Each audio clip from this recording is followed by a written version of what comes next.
दोस्तों, मैं आदिल खान आज़ाद, आप देख रहे हैं दी लाइव टीवी का शो। अब तक की बड़ी खबरें, कई बड़ी खबरें इस प्रोग्राम में दिखाएंगे आपको, जिनमें मेनली आज बात होगी मल्लिकार्जुन खड़गे कांग्रेस अध्यक्ष के उस बयान की जिसमें उन्होंने कहा है कि मोदी झूठों के सरदार हैं और उन्होंने बहुत बड़ी बड़ी बातें, बड़े बड़े इल्जाम लगाए हैं। साथ ही राहुल गांधी के अमेरिका दौरे की बात होगी, जहां पर राहुल गांधी की एक महिला से मुलाकात को लेकर बीजेपी उखड़ गई है। अमित शाह तक ने बयान दिया है। साथ ही बात होगी हिमाचल प्रदेश से लेकर मध्य प्रदेश तक कुछ हिंदू संगठनों के उस काम की जिसकी वजह से पुलिस को बहुत कुछ झेलना पड़ा है। कहीं उत्पात मचा है तो कहीं पुलिस पर ही एक्शन हो गया है। चलिए शुरुआत करते हैं। सबसे पहले मल्लिकार्जुन खड़गे ने जम्मू कश्मीर में एक रैली को खिताब किया और इस दौरान अनंतनाग में उन्होंने कहा कि मोदी झूठों के सरदार हैं। 400 पार का नारा देने वाले 240 पर सिमट गए। अगर 20 सीटें हमारी और आ जाती तो फिर ये तमाम झूठे जेल में होते, क्योंकि इनकी जगह जेल में ही है। इन्होंने लोगों के साथ धोखा किया है, झूठ बोला है, सिवाय इसके और कुछ नहीं किया। मल्लिकार्जुन खड़गे ने कहा कि राहुल गांधी की भारत जोड़ो यात्रा से जो कश्मीर से कन्याकुमारी तक चली, उससे विपक्ष को फायदा हुआ, एक लहर बनी, एक हवा बनी। इसका बीजेपी को घाटा हुआ और नतीजा लोकसभा चुनाव में सामने आ गया। दैनिक भास्कर ने मल्लिकार्जुन खड़गे की इस स्पीच को 5 या 7 पॉइंट में छापा और लिखा कि भाजपा धर्म के नाम पर बांटने की कोशिश कर रही है। ये 5 बड़ी पॉइंट थे मल्लिकार्जुन खड़गे की स्पीच के। भाजपा को धर्म के नाम पर बांटकर राजनीति करने वाली पार्टी बताया। धर्म की सबसे ज़्यादा बात वैसे भी भाजपा के लोग करते हैं। ऐसा लगता है कि उनके अलावा कोई धर्मावलंबी नहीं है। राहुल की भारत जोड़ो यात्रा से विपक्ष को फायदा हुआ, खड़गे बोले। खड़गे ने कहा कि भाजपा हमारे डर से बार बार अपनी लिस्ट बदल रही है, यानी भाजपा डरी हुई है, खौफजदा है। मोदी झूठों के सरदार हैं, वो लोगों को गुमराह करते हैं, ये भी भाजपा ने कहा है। मल्लिकार्जुन खड़गे ने कहा कि हम जम्मू कश्मीर को स्टेटहुड यानी राज्य का दर्जा वापस दिलाकर रहेंगे। साथ ही कांग्रेस फूड सिक्योरिटी बिल लाएगी, जिसमें 11 किलो चावल मिलेगा हर किसी को, हर परिवार को। और एलजी भ्रष्टाचार वाली सरकार चला रहे हैं, इस सरकार का कायाकल्प किया जाएगा। अब बात राहुल गांधी के अमेरिका दौरे की। अमेरिका दौरे के दौरान उन्होंने सोमालिया मूल की एक अमेरिकी सांसद से मुलाकात की और इनका नाम इल्हान उमर है। ये अमेरिका की पहली 2 मुस्लिम सांसदों में से, फीमेल सांसदों में से एक है। इल्हान उमर 40 साल की है, बहुत फेमस है अपने बयानों को लेकर। ख़ास तौर से आजकल वो फ़लस्तीन को लेकर जिस तरीके से अपनी बात रखती हैं अमेरिकी कांग्रेस में और उसके बाहर भी, उसको लेकर वो चर्चा में है। लेकिन एक वक्त प्रधानमंत्री मोदी के अमेरिका विजिट के दौरान इन्होंने उनके भाषण का जो है बहिष्कार किया। ये पाकिस्तान भी जा चुकी हैं, पीओके भी इन्होंने दौरा किया था। ये पीओके को पाकिस्तान का हिस्सा बताती हैं, जो पीओके हमारा है, पाकिस्तान ऑक्युपाइड कश्मीर, हमारे कश्मीर का ही हिस्सा है वो, उसको ये पाकिस्तान का हिस्सा बताती हैं। इसलिए भारत सरकार इनसे नाराज़ है। राहुल गांधी जब डेलीगेशन से बात कर रहे थे, मुलाकात कर रहे थे अमेरिकी डेलीगेशन से, वहाँ पर उनकी जो कांग्रेस के हैं बाकी उन लोगों से, वाशिंगटन डीसी में अमेरिकी कांग्रेस के प्रतिनिधिमंडल से राहुल गांधी ने मुलाकात की, तो उस डेलीगेशन में इल्हान उमर भी शामिल थी। इसको लेकर बीजेपी भड़क गई। अमित शाह बोले राहुल गांधी देश विरोधी ताकतों के साथ हैं। राजनाथ सिंह भी, उन्होंने भी यही बोला और ये कहा कि ये इस तरीके से भारत की गरिमा को ठेस पहुंचा रहे राहुल गांधी। इन्होंने सिर्फ पाकिस्तान ऑक्युपाइड कश्मीर को पाकिस्तान का हिस्सा बताया था। वो पाकिस्तानी, जबकि हो सकता है इन्हें पूरी सब कुछ पता ना हो हिस्ट्री कि वो किसका है। जो पाकिस्तानी हर वक्त पाकिस्तान ऑक्युपाइड कश्मीर को अपना हिस्सा बताते हैं, फख्र से बताते हैं, उनके वजीर आज़म जो वो बात दिन रात करते हैं कि हमारा ऑक्युपाइड कश्मीर हमारा है, तो है ही है, आज़ाद कश्मीर वो उसे कहते हैं। वो कहते हैं इधर वाला भी जो है उसका रेफरेंडम होना चाहिए। ऐसी एक प्रधानमंत्री नवाज शरीफ थे, जिनके यहाँ साल 2015 में बिना किसी राजनयिक यात्रा के पाकिस्तान पहुंच गए थे हमारे प्रधानमंत्री नरेंद्र मोदी। अमित शाह उन्हीं की सरकार में गृह मंत्री हैं। प्रधानमंत्री नरेंद्र मोदी ने आदर के रूप में नवाज शरीफ की मां के पैर छुए थे, उनकी बीवी के लिए शॉल ले गए थे उनकी जिस पोती की शादी थी उसके लिए ड्रेस ले गए थे, जहां तक मुझे याद है। वो हर वक्त पाकिस्तान ऑक्युपाइड कश्मीर को अपना बताते हैं और इंडियन एडमिनिस्ट्रेटेड कश्मीर को, जो हमारे अंतर्गत आता है, जिसे हम चलाते हैं, जो हमारा कश्मीर हमारे इख्तियार में है, वो वाला तो पाकिस्तान के अभी इख्तियार में, वो भी हमारा है। जो हमारा वाला इलाके में कश्मीर है, जम्मू कश्मीर, उसको भी पाकिस्तानी प्राइम मिनिस्टर क्या कहते हैं कि इसका रेफरेंडम होना है। उनकी यहां शादी फंक्शन में पहुंचे थे प्रधानमंत्री मोदी, ठीक है। उनके यहां शादी में न जाने कितने ऐसे लोग आए होंगे जो यही बात कहते होंगे। कश्मीर का मुद्दा पाकिस्तान के लिए क्या है दुनिया जानती है। बावजूद इसके, बिना किसी राजनयिक यात्रा के, बिना किसी जो है प्री प्लानिंग के पहुंच गए नरेंद्र मोदी। कोई नहीं, बात अच्छी बात है, रिश्ते सुधारने गए होंगे।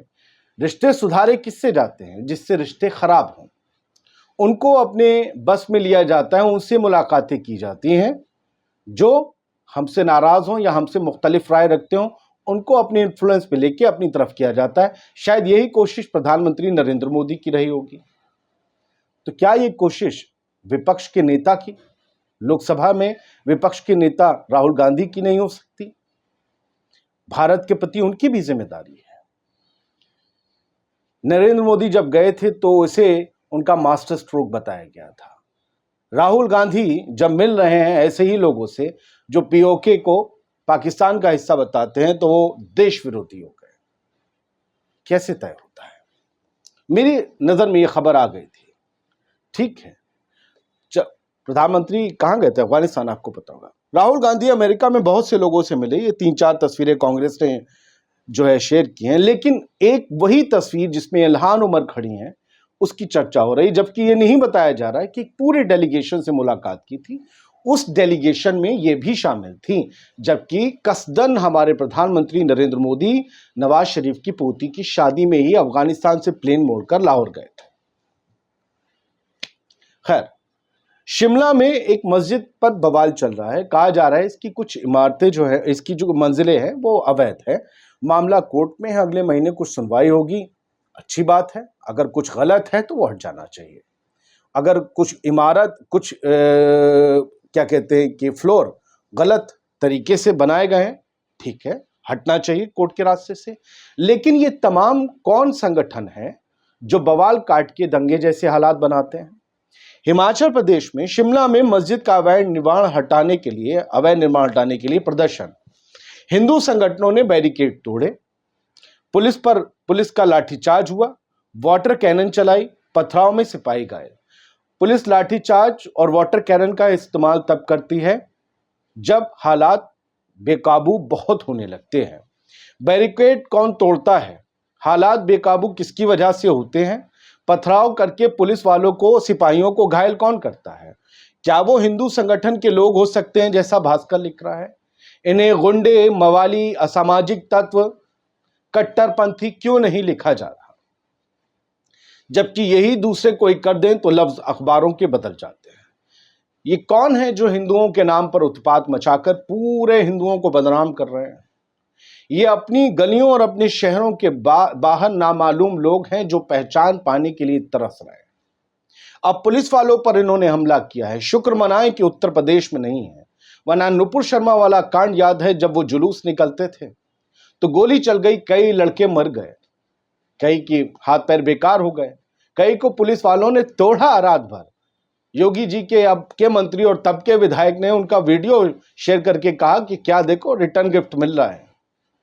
पहले पत्रकार था वो विधायक, वैसा रिटर्न गिफ्ट भी नहीं मिला यहां, वैसे गोली भी नहीं चली।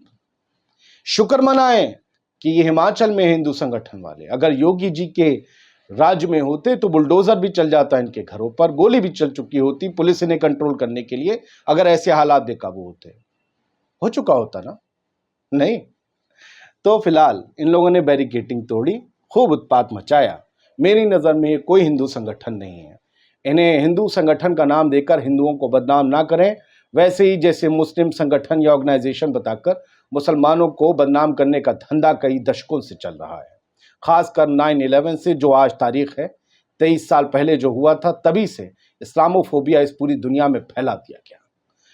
वसीम अकरम त्यागी ने पुलिस पर हमला करते इन गुंडों का वीडियो शेयर करते हुए लिखा है, शिमला में मस्जिद, ये गुंडे नहीं तो कौन है? असामाजिक तत्व नहीं। पुलिस वालों पर हमला कौन करता है? शरीफ आदमी। कह दूं शरीफ आदमी। शिमला में मस्जिद का विरोध कर रहे उपद्रवियों ने पुलिस द्वारा लगाई गई बैरिकेडिंग तोड़ने की कोशिश की। पुलिस ने उपद्रवी कुंठितों की कुंठा को लठ से शांत किया। सही किया। सुखविंदर सुक्खू जो कि मुख्यमंत्री हैं, उनकी सरकार इन उपद्रवियों को ढंग से इलाज दे, वरना ये नासूर बन जाएंगे। बिल्कुल इन्हें काबू करने की बहुत जरूरत है। और ये अगर डंडे की भाषा समझे तो डंडे से ही समझाना चाहिए, वरना माशरा खराब हो जाएगा। जाकिर अली त्यागी एक और युवा पत्रकार हैं, लिखते हैं, शिमला में मस्जिद के खिलाफ प्रदर्शन कर रहे हिंदू संगठनों के कार्यकर्ताओं ने पुलिस पर किया पथराव। 6 से ज्यादा पुलिसकर्मी जख्मी हो गए। कह रहा हूं बाबा जी का राज नहीं है, वरना इनके घर चले गए होते अब तक, और कुटा के वीडियो बन के आ गए होते हैं पिटाई के हवाला से। जी, एक आध की तो खबर भी आ चुकी होती। नहीं, एक महिला पुलिसकर्मी भी घायल हो गई। वो महिला पुलिसकर्मी इस वीडियो में दिखती है। वर्दी वाली बेटी को गुंडे ही हमला करके घायल कर सकते हैं। ये असामाजिक तत्व, ये उग्र विचारों वाले लोग क्या कर रहे हैं? ये पूरा समाज खराब कर रहे हैं। सिर्फ भगवान के नारे लगाकर, हिंदू धर्म का नाम लेकर, उन्हीं को अपमानित करके ये मुसलमानों के खिलाफ अपनी घृणा और अपनी नफरत का मुजाहरा कर रहे हैं। सिवाय इसके कुछ नहीं। इनका वक्त रहते कानून के जरिए इलाज होना बहुत जरूरी है, वरना आप ध्यान रखिए, अपने आसपास के एक तो और कंट्रीज को देख लीजिए जो धर्म के रास्ते पर, जहां पर इन ऐसे लोगों को इग्नोर किया गया तो वो कहां तक चली गई। ऐसा ही होता है शुरुआत में, ऐसे प्रोटेस्ट, ऐसे यूं हर एक दूसरे के खिलाफ नफरत फैलाना, फिर आखिर में कहानी वहीं पहुंच जाती है। अब बात करते हैं एमपी की। 8 बजे हिंदू संगठनों ने यहां के एसपी के खिलाफ शिकायत की थी। 12 बजे एसपी को हटा दिया गया। हिंदू संगठनों की शिकायत में इतनी ताकत होती है। सचिन गुप्ता की अगर खबर को माने, हिंदू संगठनों ने इल्जाम लगाया था कि गणेश प्रतिमा जुलूस पर मुस्लिमों ने पथराव किया। रतलाम एसपी ने कहा यह सिर्फ अफवाह थी, पथराव नहीं हुआ। हिंदू संगठन विफर पड़े, कहा कि हमारे पास सबूत है।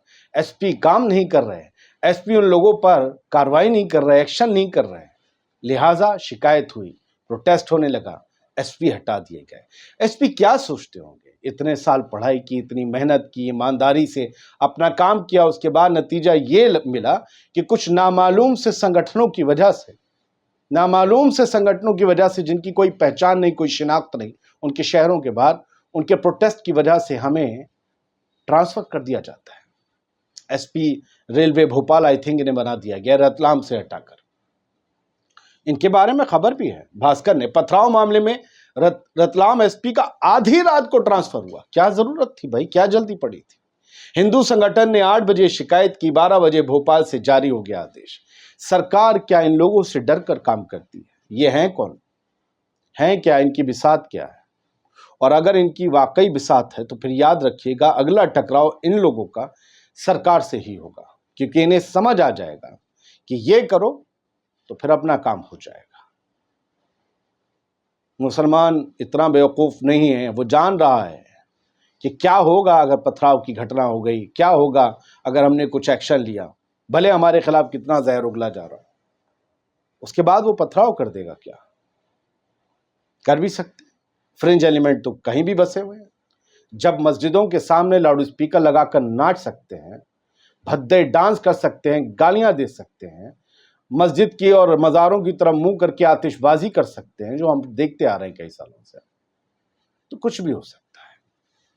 मुझे लगता है इस देश की सरकार को, मध्य प्रदेश की, उत्तर प्रदेश की जिम्मेदार सरकार को, और बाकी जगह की हिमाचल प्रदेश की जिम्मेदार सरकार को, ऐसे लोगों पर, चाहे वो किसी भी मजहब के हों, जो धर्म के साथ, धर्म का नाम लेकर एक दूसरे के खिलाफ जहर बोने या फिर फर्जी आरोप लगाकर माहौल बिगाड़ने की कोशिश करते हैं, ऐसे लोगों के खिलाफ सख्त कार्रवाई करें, सख्त एक्शन ले, वरना ये देश के लिए बड़ा दुर्भाग्यपूर्ण होगा कि जिस वक्त में भारत के विश्व गुरु बनने की बात की जा रही हो, उस वक्त ये विष पिए कुछ गुरु लोग अपना काम कर रहे हैं और हम सब इनको झेल रहे हैं।